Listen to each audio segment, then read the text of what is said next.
ప్రముఖ డైరెక్టర్ జ్యోతి కృష్ణ దర్శకత్వంలో power star Pawan Kalyan హీరోగా, నిధి అగర్వాల్ హీరోయిన్ గా జూన్ 12వ తేదీన ప్రేక్షకుల ముందుకు రాబోతున్న చిత్రం హరిహర వీరమల్లు. భారీ అంచనాల మధ్య ప్రేక్షకుల ముందుకు రాబోతున్న ఈ సినిమా నుంచి ఒక్కొక్క అప్డేట్ వదులుతూ ఇప్పుడు ఫ్యాన్స్ లో సినిమాపై ఊహించని హైప్ క్రియేట్ చేస్తున్నారు మేకర్స్.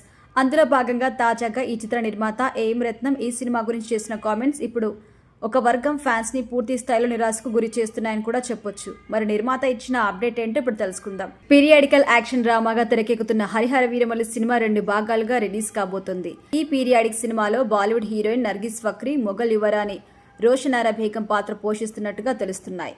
కానీ ఆమె ఈ సినిమాలో నటిస్తున్నట్టు ఎక్కడా కూడా సినిమా యూనిట్ వెల్లడించలేదు.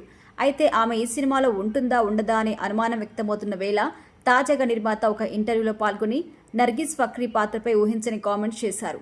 ఆయన మాట్లాడుతూ, హిందీ నటి నర్గిస్ ఫక్రీ పార్ట్ 1లో కనిపించదు, నర్గిస్ పాత్ర 2వ భాగంలో ఉంటుంది అంటూ తెలిపారు.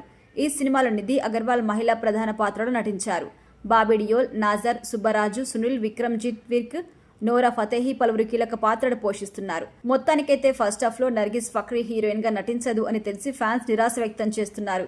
మరి 2వ భాగంలోనైనా ఆమె తన పాత్రతో ఆకట్టుకుంటుందో లేదో చూడాలి. సినిమా విషయానికొస్తే హై బడ్జెట్ పీరియాడిక్ యాక్షన్ డ్రామాగా తెరకెక్కుతున్న ఈ సినిమా 17వ శతాబ్దపు మొఘల్ సామ్రాజ్యం నేపథ్యానికి వ్యతిరేకంగా నిర్మించబడింది. సాంకేతిక బృందంలో cinema ఆటోగ్రఫర్ Manoj Paramahamsa, production designer తోటాభరణి కూడా పనిచేస్తున్నారు.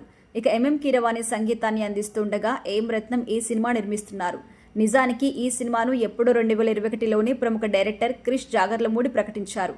కానీ కొన్ని కారణాల వల్ల సినిమా ఆగిపోయింది. ముఖ్యంగా కరోనా లాక్డౌన్, పవన్ కళ్యాణ్ రాజకీయాల్లో బిజీగా ఉండడం వల్ల ఈ సినిమాకి డేట్స్ కేటాయించలేకపోయారు.